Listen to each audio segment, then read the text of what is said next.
Okay, we are starting from the Nama Vachaspati Rudharadihi. That is the last Nama of Shloka 23. Each of those two words have their own individual meanings, but Shankaracharya uses them together, and most of the commentaries we know combine them together. So we will see the meaning together as well as what each of those individually mean. Vachaspati, the Pati of Vak, the Lord of all speech. So that is Vachaspati. Udaradi means Udara means exalted, like the highest, the absolute measure, and he is intellect. So together, the Lord of all the Vidyas and the one with a great intellect. So they're usually combined together. And the reason is his traditionally the two names are taken together is again even Shankaracharya talks about it. Because of Vak, intellect can be developed, and if there is intellect, there can be Vak. So they are kind of combined together, and that's why we use that name. But there are people who actually have names as Vachaspati, and Vachaspati could also mean Brahma. So because he is also seen as the Vedavit, or the one who created all the Vedas. So now we move into the next shloka, shloka 24. We'll see how it is chanted first. So Agranir Gramani. So there is a ir because of the Visarga beside Agrani. There is a ir that gets added. Agranir Gramani, extra S sibilant because Visarga followed by Shri. There is an extra sibilant there.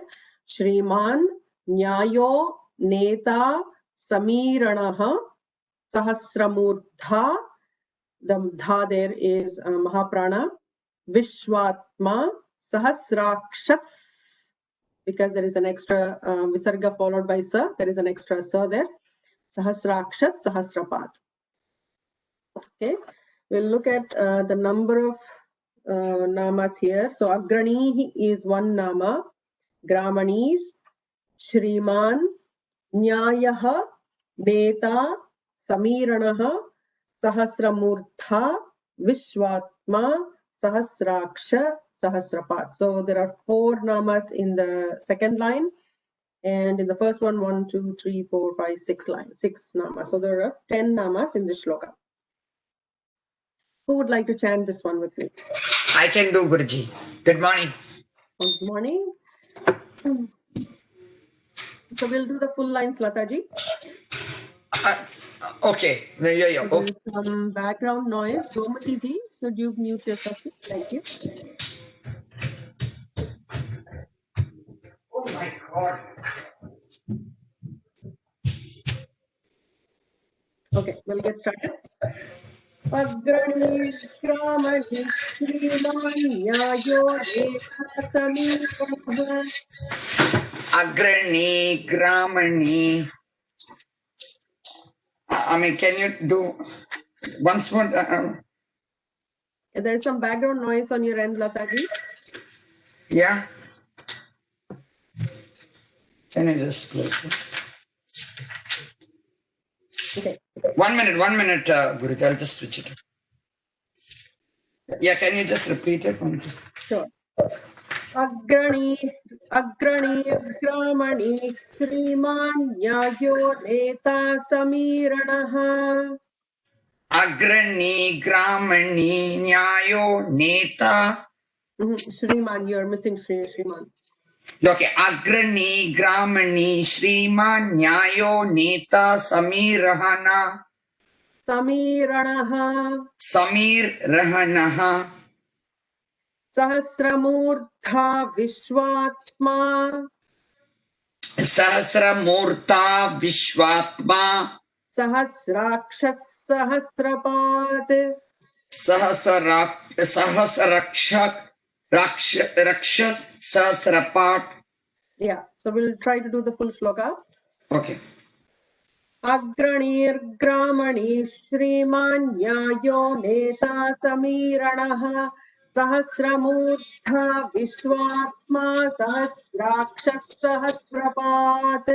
Agrani Gramani Shriman Nyayo Nita Savir Rahanaha Sahasramurta Vishwatma Sahasraksha Rakshas Sahasrapat. Awesome. Now we'll look at the meanings for each of these shlokas, or each of these namas. Agranihi. So the one who leads to the foremost goal, or the one who is the ultimate goal. And we have seen some of the similar namas even in the previous classes. So in this one, we'll look at both of those. So padyate iti padam is how it gets started. What is to be achieved, and what is achieved is the pada. So he is the agrapadam. And they say on achieving this end, all other ends come to an end, whereas this does not come to an end. So the actual ending does not have any further destinations. It is the final destination, and all other steps that we take in our life are leading us towards this ultimate goal.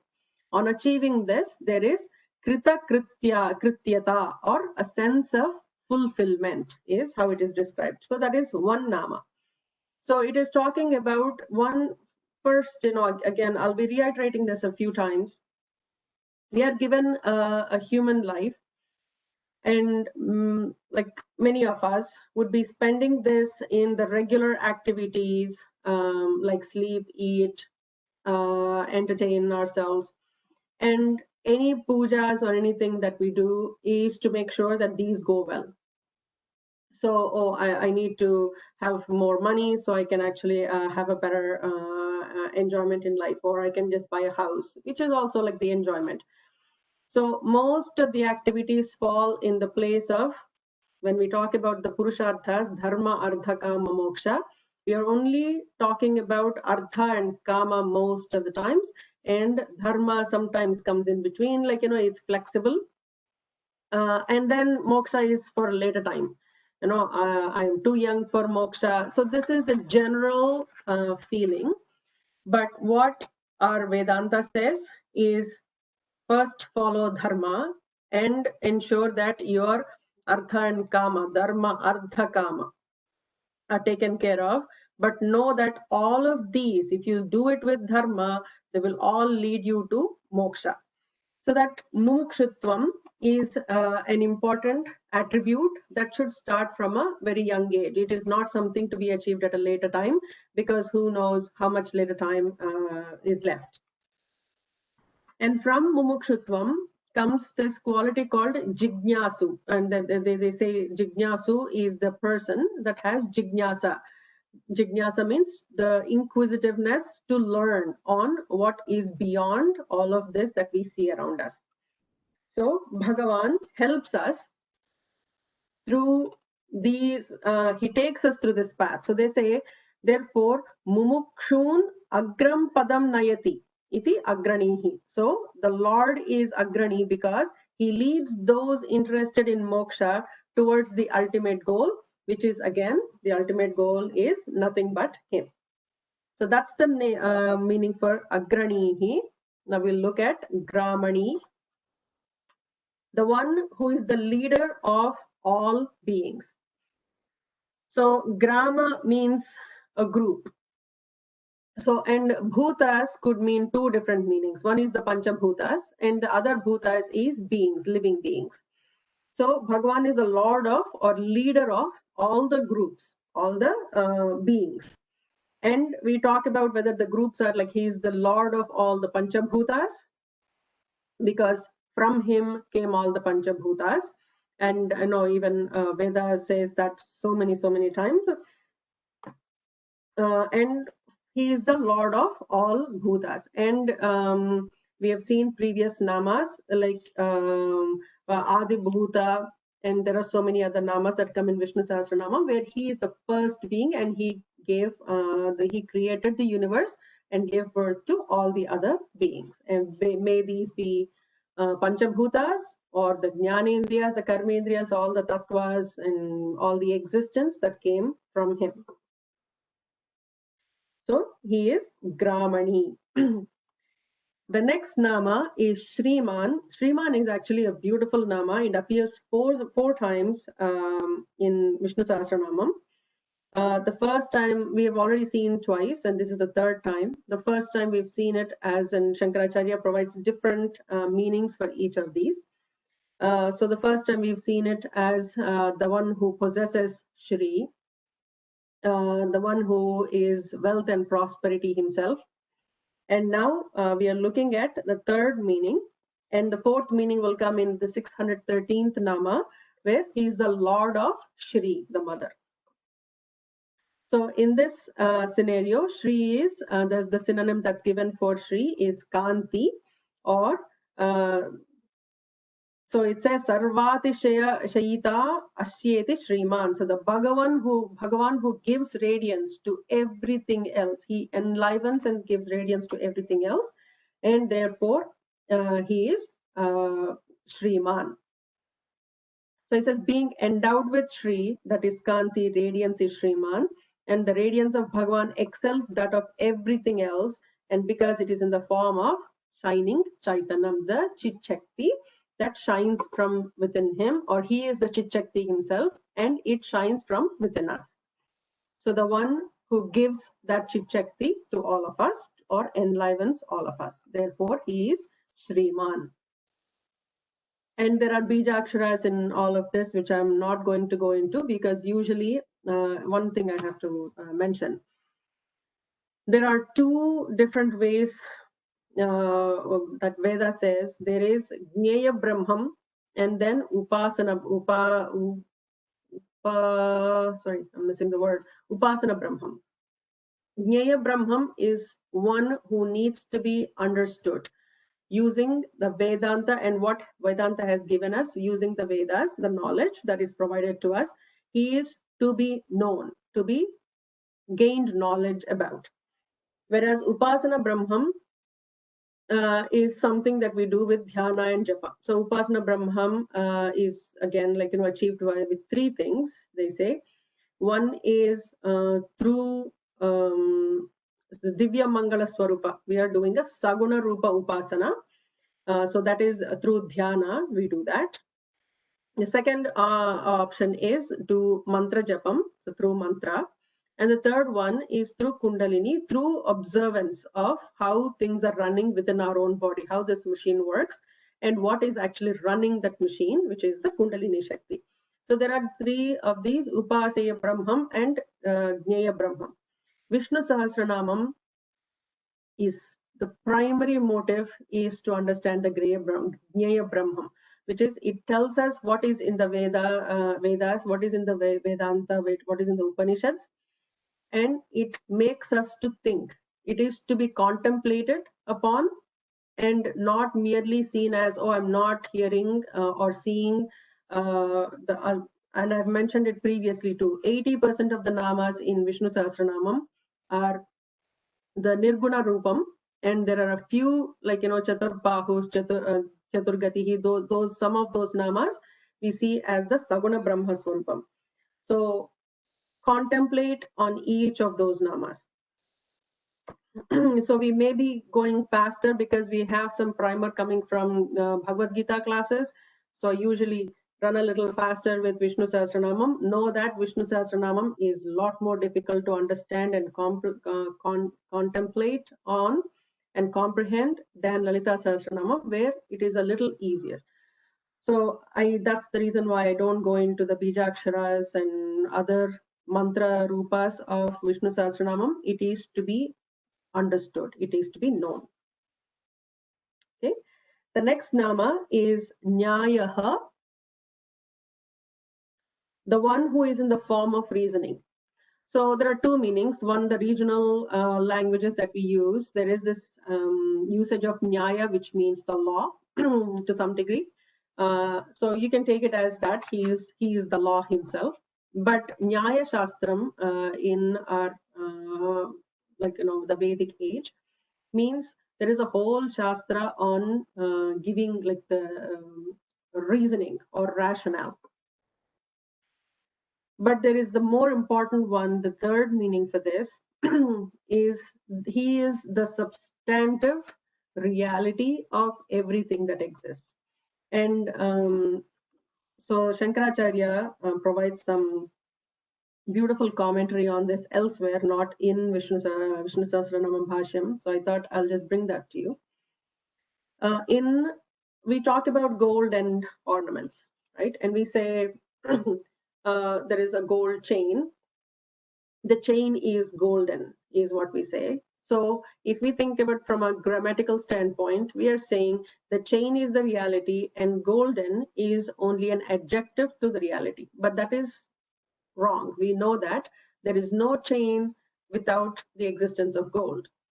And even if you made a gold and you can melt that, if you had a chain and you melted it, it goes back to gold. So chain is not the intrinsic nature, but it is only an incidental nature of gold, but gold is what is the original reality. So Swamiji always used to joke that it should be chainy gold or bangly gold, but not the golden bangle or golden chain. So know what is the reality, the truth that everything else is dependent on. So it is the dependent existence versus the independent existence that we have to always think about. So Nyayaha is the ultimate, the reality, the truth itself, and not a relative truth.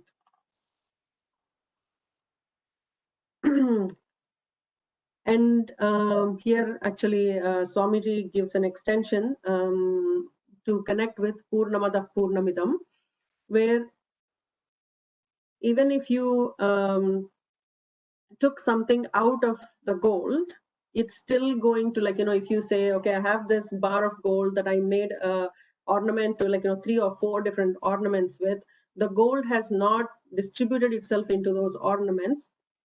It's still it's still complete, it's still whole when you put all of these together or when you melt those together. But the chain could be existent now, and when you melt it, it disappears, so it doesn't have a continued existence. Just like that, Brahman is the whole, and even if he has created the universe, he spread himself into this, like from one to many is what has happened. And when many to one happens in the Pralaya Kalam, the Brahman is still there. So he is never divided or partitioned. So we also know that he is Akshata. So that's the nama for he cannot be divided into smaller parts. So the next nama we are looking at is Neta, and it has the same meaning as our regional languages. He is the one in charge of the machinery called the world. He is the leader of this universe. And here, the meaning actually is given as the leader, the maintenance person in charge of the machinery called the Jagat, making the whole machinery work in perfect unison and order. Nayati iti neta, somebody who leads or who is in charge of everything. The next nama is Samiranaha, the one who sets in motion all beings in the form of breath. And we have seen a similar nama in Lalita Sahasranamam, and we keep talking about breath so many times, and how we call as the Hamsa Gati. The inhalation, the exhalation happens without us knowing. And actually it is said in various kinds of yoga and Shiva Sutras, and it's given based on how many breaths we are taking in a minute, our lifespan can be calculated. Not that I know how to, I just heard that's how that's written in Shiva Sutras. So Samiranaha, somebody who is within our body as breath, as inhalation and exhalation. He is the Hamsagati. He is he is enlivening us. And we've also seen the importance of observance of breath in the past, and how we can do japa just purely on with the Hamsa or the Soham namas. And it's a very important aspect of yogic methodology to achieve Brahman is to observe the breath, which is all about pranayama. Nowadays, pranayama has become very much of a health thing, just like how yoga became only asanas, where Patanjali was giving us an 8-step process and much more deeper, beautiful way of Ashtanga yoga. Now, know that pranayama is not purely for health, it's to unite us with the Bhagavan. The next nama is Sahasramurtha, the one who has countless heads. The Lord is referred to here as Sahasramurtha, having 1,000 heads, and here 1,000 means countless. And we have seen some of these references before as well. Sahasra is used to mean infinite, and actually in literary sense, it actually means 1,000. And whether it is Purusha Suktam or Narayana Suktam in many other Vedic Suktas, we can see the reference to Sahasra and Sahasra Sirsha Purushaha or Sahasra Sirsham Devam. So the one with 1,000 heads, you can take multiple connotations of it, that the one became many and therefore he has multiple heads. Or you can say he has intelligence. His intelligence is what has generated this universe, and his intelligence is spread across the universe. You can take it in those various senses. Then Vishwatma, the truth of the universe. Here it states, Asti Bhati, and we have seen that in Gita classes as well, that existence and consciousness is what sustains Namarupas. So he is the Sat and the Chit, and through Sat we know that if there is existence, and here a simple example could be given. If I say there is this paper clip or this clip, we know that if there is this existing, we know that there is somebody who manufactured it. With simple intelligence like that, we know that this whole creation, which is running with such perfection, must have a creator behind it. And just by mere knowing that there is existence, we know there is Chit behind this. And knowing the Chit is how we get to permanent Ananda. So therefore, he is the Sat Chit Ananda Parabrahman. So the one who sustains this world of names and forms by lending Sat, which is the existence, and Chit, which is the consciousness, is the Atma of this Vishwa. He is the substratum of this Vishwa, and hence he is called the Vishwatma, and that is Parameshwara, none other than Parameshwara. And when we say Parameshwara, note that we are not saying whether Parameshwara is Shiva, Ishvara is Shiva, and Vishnu. There is no difference in who the creator is. There are multiple names that we have given for various aspects of Bhagavan's duties. None other than that. So the next nama is Sahasrakshaha, the one who has countless sense organs. Here it's taken as sense organs, though Akshi means Indriya or Akshi means eyes. It can be taken as one who has multiple Indriyas. In every organism, there are Indriyas. The bat, for example, has a sonar system. This is an Indriya. All these sense organs belong to the Lord, and hence he is the Sahasraksha, endowed with thousands, that is countless sense organs. And he can sense everything. We can register that he can sense everything that's going on in the universe, including our minds. The next nama is Sahasrapat, and you would notice that this Sahasramurtha, which or Sahasra Sirsha, Sahasraksha, and Sahasrapat are all they usually coexist in Mahanarayana Upanishad or Narayana Suktam or Purusha Suktam. They come together as a set. So Sahasrapat, the one who has countless feet. The Lord is described here as having 1,000 padas or countless feet.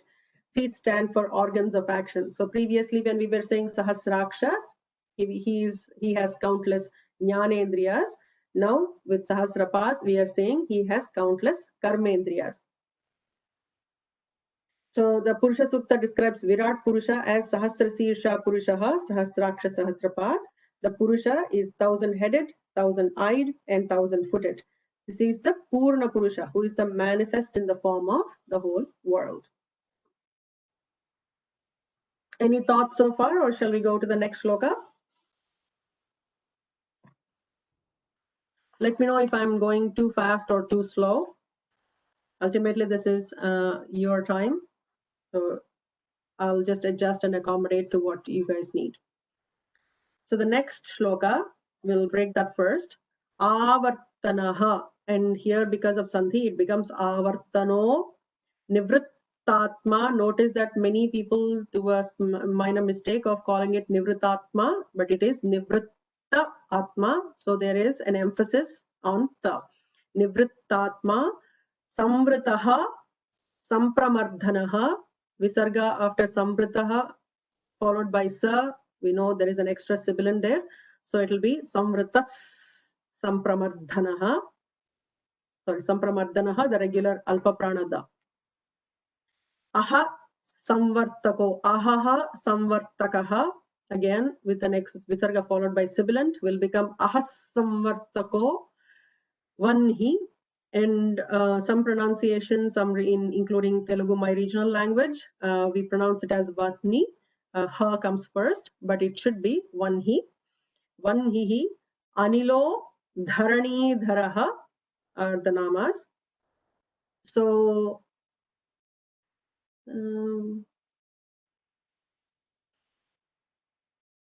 I've always chanted Vanhi plus Anilo as Vanhi Anilo. Ra would come there. I'm trying to recognize the rule, but that's how I've known the chant to be. So Vanhi Anilo, Dharani, Dharaha. So we'll chant the shloka, or maybe we should just look at the number of namas first. Avartanaha, Nivrittatma, Samvritaha, Sampramardhanaha. So the first line has 4.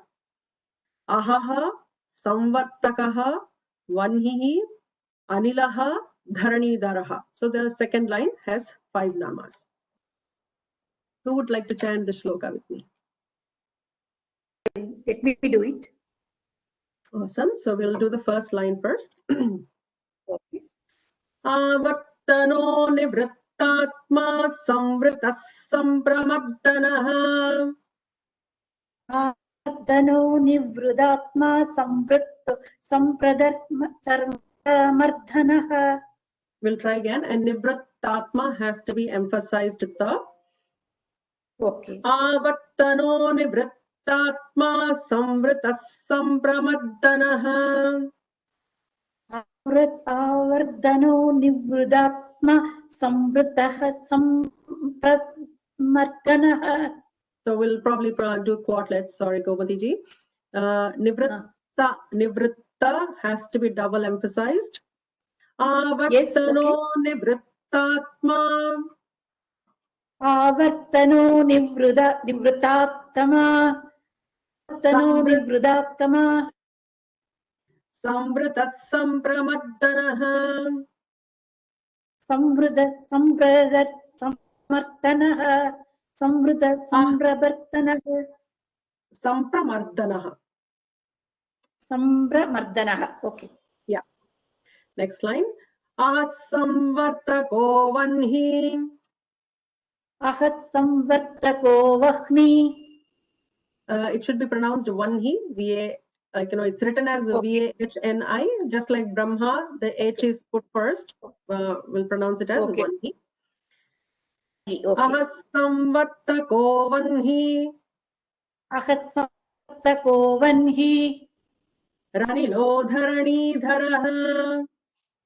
Ranilo dharani dharaha. Yeah, thank you. So we'll do the full shloka now. Avartano Nivrittatma Samvritas Sampramardhanaha. Ahasamvartako vanhiranilo dharani dharaha. Avartano Nivrittatma Sampramardhanaha. Ahat samvartako vanhi anilo dharani dharaha. Awesome. Thank you so much. So we'll look at the meanings now.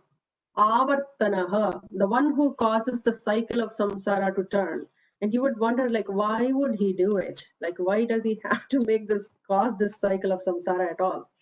So avartana means repetition of a cycle. So the one who has the power to keep the cycle of creation, sustenance, and resolution turning is avartana. This is a cycle, and being a cycle, it has no beginning or end, and the Lord keeps it going. So the next nama, and it is for contemplation on why God has to do this and has to create this whole samsara, has to manifest himself as the universe, and has to again take it back into pralaya. Why does all of this samsara has to exist? Something to be pondered about. It's a subject by itself, and so I won't go in deeper into it. But if there is anybody who wants to discuss on the forum, we can do that. Nivrittatma, the one who is essentially free from samsara. The moment they say avartanaha, and he is the one who is actually causing this whole cycle of samsara, the immediate next nama is, he is nivrittatma, he is not bound by any of this samsara. He is free from the samsara that's happening in the universe. Then you would wonder, he manifested as the whole universe, and then how is he free from it, and how am I stuck in it? And that's the whole Atma Vidya part that I would appreciate if all of you can take the opportunity of listening to Sri Jayashankarji this evening, because he is going to talk about the Atma Jnanam, and you would get a lot of these answers in that session. The one who is essentially free from samsara. As Avartana, he is constantly engaged in creation, sustenance, and resolution without break or any respite. Is he therefore affected by this samsara? No. In his essential nature, he is samsara bandhat nivrittatma. His atma is nitya nivritta, or ever free, never bound at any time. This cycle is only from the standpoint of a samsari, and Bhagavan is the one who runs the cycle. But from his own standpoint, Bhagavan's standpoint, he is always actionless and free. And we have recently been seeing this whole actionlessness and naishkarmyam, and knowing from which standpoint you look at yourself. So ultimately, when we talk about the Atman, the Paramatman, and the Jivatman, the essence of the Atman is not different. Jivatman is Jiva because he is bound by this, the body, mind, sense complex, and there are colorings, and like the colorings is the word, the translation of what is used by Patanjali. So based on these colorings, we are giving a flavor, a fragrance to the Atma that is within the body, but the Atma is ever untouched by any of this samsara. So every action that we do, whether we do it knowing who that Atman is, or we add our colorings to it and do the actions and therefore reap the benefits, whether it is punya karmas or papa karmas, because of that is all up to our discretion. And that's the whole point of what Vedanta is trying to say, is know who you really are and do the karmas that you are supposed to be doing, using the dharma as the logic, and offer all your actions at the feet of Bhagavan as Ishvara Arpanam, and or take all the results as the Ishvara Prasadam from him. So that keeps us away from all the karmas, which is called the Naishkarmya Siddhi. So here, Bhagavan is Nivrittatma. So therefore, if he is Nivrittatma, the Atman in me, the me, is also Nivrittatma. So knowing who I am is extremely important. The next nama is Samvritaha, the one who is covered by avidya. Bhagavan is covered with avidya, making it thus impossible for the ignorant to know him.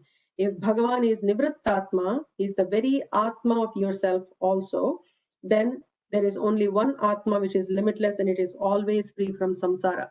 However, despite knowing that, so first what they said, he is avartanaha, he is creating the cycle of samsara. Then then we are listening that he is nivrittatma, he is free from the samsara. And then we are saying samvritaha. He is covered with avidya in our minds. So we are not realizing the freedom or the liberty or the nivrittatma atma tattvam of our atma, and therefore we are being covered in the samsara, or we are bound by samsara. And Sri Krishna in Bhagavad Gita gives a very beautiful shloka with 3 analogies in it. He says the avidya is of various kinds and various levels. It is dhumena priyate vagnir yatha deepo malena cha yatolbena vrito garbhas tata tededam avritam. So that's a shloka. So what it talks about is, it is the avidya could be as a smoke covers the fire. The second analogy, he gives 3 analogies within the same shloka, which is a rarity. Like that's the only shloka that has so many analogies within the same shloka. Otherwise, like, he gives one analogy per shloka. So the second one, he says, it is like dust covering the mirror. The third one, it is how the womb covers the fetus. That's how the avidya covers us. And why 3 analogies? So if it is smoke covering fire, then by mere fanning it for a few seconds, that avidya is gone. So this talks about uttamadhikaris, because all of us are born with avidya. Nobody is born with the knowledge that I am the Atman. So by default, we are born with ignorance. And there are some who have done, in the previous janmas, would have done so many punya karmas and so much of, they have been on the path to moksha, that they have, with a very little bit of understanding of this knowledge, by mere fanning the smoke of the fire is visible, is how Bhagavan calls it. By just lighting that fire of intelligence or fire of knowledge in them, they understand the Atma Tattvam. The second one, it takes a little more time for us to clean up the soot on the mirror. If a mirror is covered with dust or soot, it takes a little more scrubbing and cleaning that will need to happen. So this is talking about the Madhyama Adhikaris who need a little more push, and I think what they say is about 90% of the mumukshus fall in this category. And the last one is how a fetus is covered by the womb. And in this case, it takes the full 9 months for the fetus to come out of this womb. Similarly, it takes a longer period of time, and there could be as much learning and as much knowledge that could be taken during this period of time, but doesn't mean the child will come out any earlier than that. So similarly, this is for adhama adhikaris who need longer period of time, who despite having access to knowledge, it'll take them more time to understand the Atman. So that's how it's described for the adhikaritvam of the mumukshus.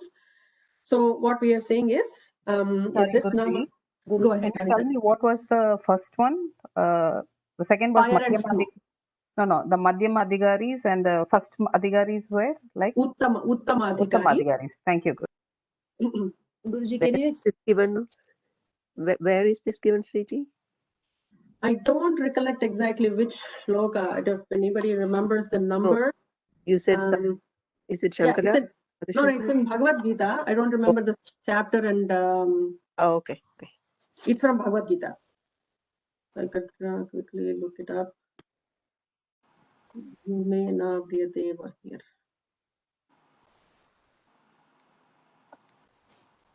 It's 338. Okay, thank you. Guruji, can you explain in part again, please, regarding the Madhyama Adhikari? Okay, so what we say is the examples that we have I would have mentioned before. The example that's given in the Aparokshanabhuti by Shankaracharya is the 10th man story. And I would have told that story many a time, so I'm not going to repeat that story. In that story, The moment the passerby comes and tells the person that you are the 10th person, you are what you think is the missing person, then the knowledge is instant, right? It doesn't take a very long time for that person to again continue to count and say like, I'm still confused. And even if that person continued to count, then that person is considered the Madhyamadhikari that needs a lot more help in understanding the knowledge. So we see this in Kenopanishad, Kenopanishad, where immediately the question comes and the student immediately answers the question.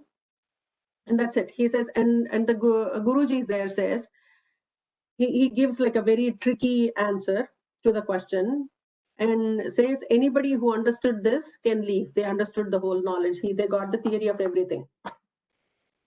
And there is this one, but you have to tell me the answer that you know. But if you told me that you understood, then you did not understand. If you said you did not understand, then you understood. So he gives something like that, like, very tricky one. And there is this student who also gives an answer very, very intelligently. I don't really recollect exactly the verse, but it is absolutely worth memorizing. Someday I will.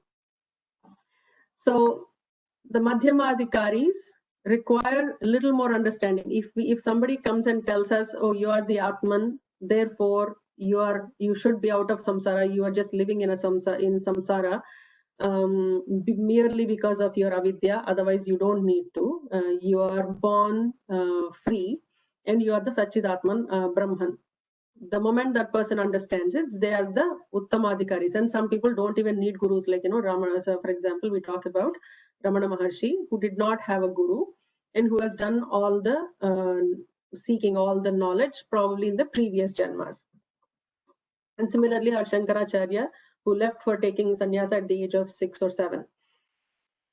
So some of those Uttamadhikaris, and then the Madhyamadhikaris that require a longer period of study to understand what does that even mean. Like, when you say, I'm free from samsara, I am the Atman, what does that mean? But I see this body, mind, and sense organs is what I see. The world around me, the Jagat is what I see. That's the reality that I'm seeing. But you're saying all of this is dependent existence, or all of this is mithya. So what is that Satyam? And doing that sadhana with Shravana, Manana, Nididhyasana, the 3 stages of learning, and doing the dhyana and understanding it, that is the usual process 90% of the people take in order to get to the knowledge. And Adhama Adhikaris could be people who may be listening, or what one of our Pravachana Kartas actually says, they come to the session and he is talking about some other sessions, like Tripura Rahasyam is something that I was listening to. And he says, like, his wife dragged him because she needed a ride, and this guy is here in the class and he's just falling asleep. He's not even interested. It's the same lecture that's been given to 1,000 people. Everybody's understanding is different based on their understanding of where they are, or whatever punya karmas they have done in the previous janmas, and where they are at the stage of achieving this ultimate reality. So the stages of each person is very different. Therefore, the understanding, what I always say is, Bhagavan gives a very customized, tailored curriculum for each and every one of us on what knowledge at what time, what gets sent to us, and how we move towards the next step and move towards our ultimate path is very, very unique, and all by the grace of Bhagavan. Did that make sense, Jayshriji? Yes, thank you, Guruji. One other question was, you said Uttama Adhikari, we compare it to smoke covering the fire. The last one was fetus covering the womb. What was the second one, please, analogy? Second one was mirror with dust. Okay, thank you so much. Okay, with that, just contemplate on this avartanaha, nivrittatma, and samvritaha. So we will conclude for the week, and we'll catch up next week. So we'll do a short prayer. Om Purnamadah Purnamidam Purnat Purnamudachyate पूर्णस्य पूर्णमादाय पूर्णमेवावशिष्यते। ॐ शान्ति शान्ति शान्तिः। हरिः ॐ श्री गुरुभ्यो नमः। हरिः ॐ। लोका समस्ता सुखिनो भवन्तु। सर्वं Sriman Narayana चरणारविन्दार्पणमस्तु। Thank you so much for your time. We'll catch up next week. Dhanyavad Guruji. धन्यवादः। Thank you. धन्यवादः गुरुजी। धन्यवादः।